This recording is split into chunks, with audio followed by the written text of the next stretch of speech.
We're in the Blue Room of the American Jazz Museum, here to talk about the history of jazz, the history of African American literature, and its impact on American culture. And Muriel, I wonder if you would tell us a little bit about why the Jazz Museum, the American Jazz Museum, is here at 18th and Vine in Kansas City. Well, we are fortunate to be part of the community. We are in the area that jazz grew up. And we are so interested in not only the history of our musicians. We say this is not a Hall of Fame. This is a collection of ideas and dreams that flowered into what became Kansas City Jazz. So because we are part of the community, we are representing the music, the neighborhood, the people who attended these concerts, the people who gave lessons, the people who made the life of these musicians better by being their neighbors and being their friends. And Chuck, the neighborhood was pretty incredible. 18th and Vine was the center of jazz and a whole lot else. One of the reasons that jazz happened here is that Kansas City was known as the most wide open city in America. Why was it known as that? And what was this neighborhood's contribution to it? Well, 18th and Vine was, during the days of public segregation, was the heart and soul of the African American community. Buck O'Neill, great ball player, told me that when someone would come to town from like Lexington, Missouri, and they wanted to find a relative, they would ask where that relative was. Maybe they didn't know where he lived or that person lived. So they would say, stand on the corner of 18th and Vine, and they'll walk by there at some time. And it was, there were clubs here, but also it was the business district. The Lincoln Building, which was established in 1921, formed the cornerstone of the district. And it was a home of offices for professionals, lawyers, dentists, and anything that was denied, anything or service that was denied downtown, African Americans could get here. But the real difference, which you've just sort of told us, is the concentration of so many clubs, so many people, and no hours restriction. So it goes on all night, and no restrictions on, some of the things that are being imbibed or ingested. And so Kansas City really had a concentration of music that was extraordinary.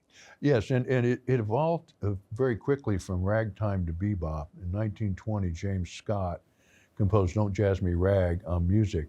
By 1940, Charlie Parker, by all accounts, was playing bebop in Kansas City. And that's what really sets it aside from the other cradles of jazz, New Orleans, Chicago, and New York. Jazz, no doubt, was born in New Orleans, but when they closed Storyville, all the musicians moved to Chicago. And so Chicago style is largely derivative of the New Orleans tradition. And then Kansas City and New York developed independently. And New York developed an orchestral expression of jazz, where Kansas City developed bebop. And the influence of this is important in many larger senses, not just the history of jazz, but the history of literature as well, Arnold. Langston Hughes grows up not far away from Kansas City, and his mother's here. So he ends up coming to Kansas City and experiencing this culture. Clearly, it's important to him as he gets to Harlem and the Harlem Renaissance, which really, in some ways, starts here with Langston, with Aaron Douglas. Lincoln High School creates part of the African American culture, graduating people like Aaron Douglas. What would you say about Hughes and Ellison and their relationship to jazz? Well, I think it's crucial to their development and their work as writers, absolutely crucial. I think one thing that strikes me is that even as a professor of literature, or as a literary critic and so on, we have to see music as being the central art form of Black America.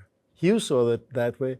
I think to some extent Ellison saw it that way also, even though he was very interested in all kinds of literature. But Hughes saw it and understood it, and the great task of the writer was to somehow capture the spirit, the virtuosity of jazz musicians in their work. Every great African American writer seems that quality of the intensity of the jam session, the competitive nature of it, and everybody searching for the one unique note.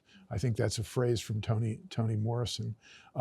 This has a big impact on literature, doesn't it? I would say so.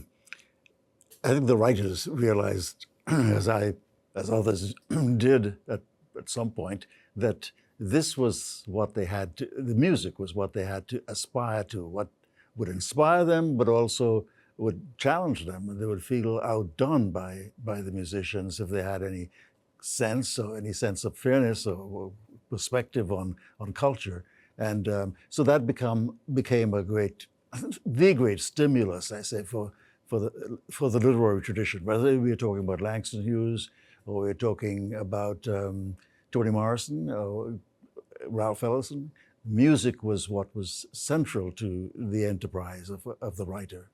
And there's a great moment in The Invisible Man where he's listening to Louis Armstrong in his basement apartment, and he says that Louis Armstrong is the invisible man because he's, and this critics have said this forever about Armstrong, that he played the clown, he made himself as a black man invisible, which is sort of what Ellison is saying in The Invisible Man about Armstrong. And yet the truth, I think, Chuck, about the history of jazz is actually the beginning of this star idea, the saxophonist maybe in some ways, but the pianist, Basie, et cetera. And they all of a sudden are no longer invisible because you can't deny the skill, the brilliance, the one unique note that comes out of Kansas City jazz. I mean, the saxophone is very important, but the trumpet must not be forgotten too. Well, Armstrong, absolutely, Right. and Roy Eldridge, and a whole, and there's again a history of that in Kansas City. The trumpets were doing the jam sessions. They were cutting competitions for the trumpeters too. Well, you know, St. Louis was really a trumpet town, and Kansas City was a saxophone town, but there were great trumpet players that came out of Kansas City. Buck Clayton's, of course, Right. case in point, very modern sounding trumpet. You know, two of the pianists I want to talk about a little bit, Julia Lee and Mary Lou Williams.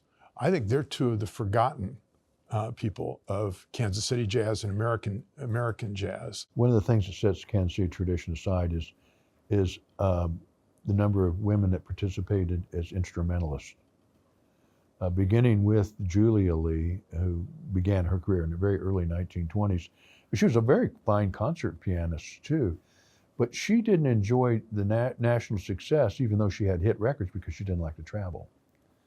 And then Mary Lou Williams, of course, was the lady who swings the band in the Andy Kirk Band. And when she first joined her husband, John Williams, in Oklahoma, she was fully expecting to join the band because she was a better pianist than the one they had, and they wouldn't let her join because she was a woman. Now, it's been said that Mary Lou, if she were a man, she would be more famous than Duke Ellington. And, you know, it was the times that women weren't really in the forefront. You did have the Hazel Scotts who did, you know, make it big, but actually Mary Lou composed, arranged, played, did everything that the guys did in high heels. Right. And Absolutely right. Julia Lee, you know, she was the first African American to play at the White House because Truman loved her so much, you know, and that goes on through all the women we see on the wall behind you, Betty Miller, and even Ella Fitzgerald, Ella Sarah Vaughan. Fitzgerald.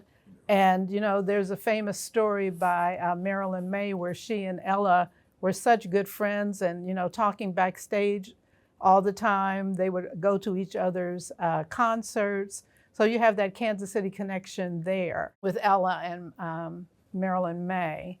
But the women in jazz really, I think jazz was one of the genres of music where women could excel, you know? Right. So you have even someone like Margaret Countess Johnson, even though she was what I consider a young girl, who, when she passed, she made her mark in Kansas City.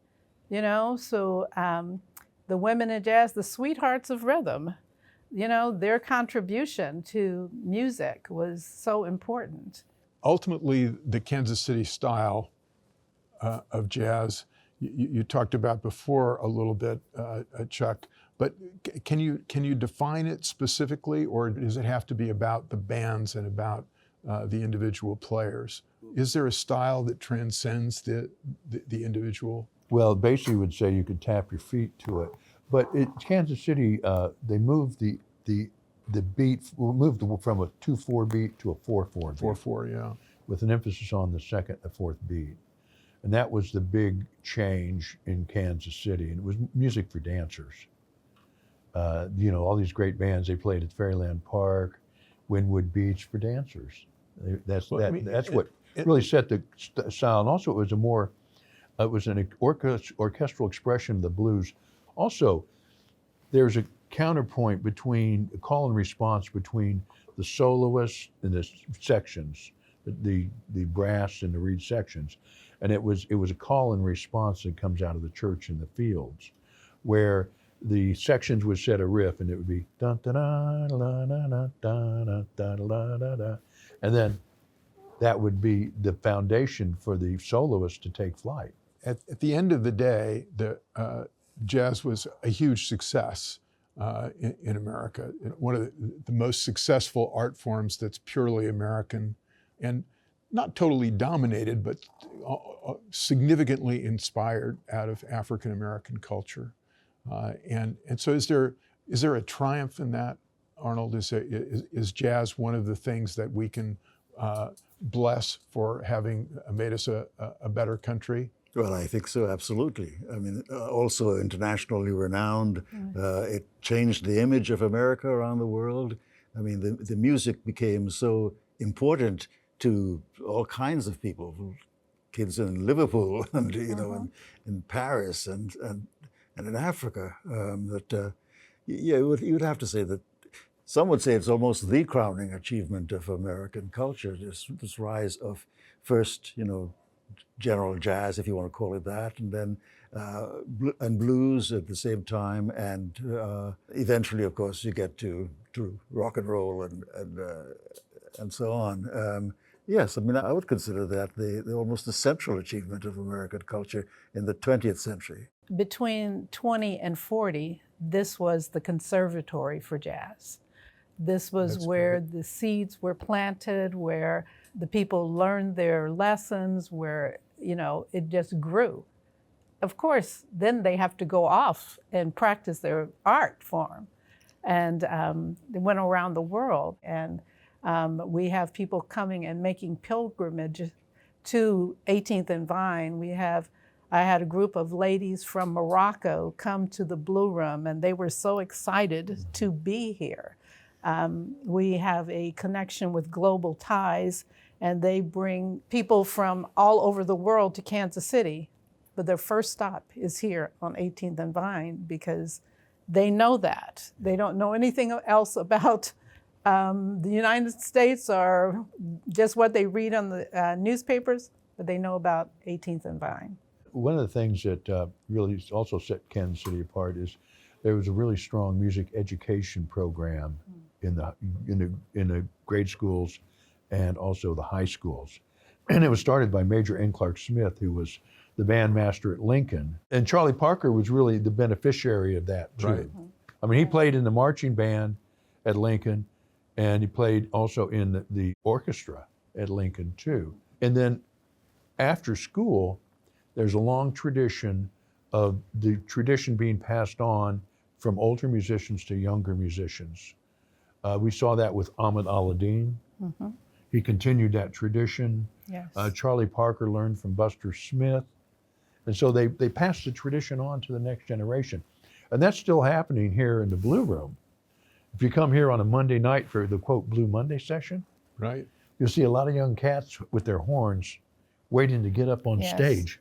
Through the American Jazz Museum, we have Jazz Academy, which starts with junior high school students through high school students. We had a young man who was our intern here, and he said, "Miss Muriel, I can't come in on Friday. I said, oh, is everything okay? He said, well, I got a gig tonight. I'm like, okay, all right. And he was just a junior in high school. Yeah. And we have a young man who's a guitarist. The guitar is bigger than him. He's taking electric guitar lessons from Will Matthews.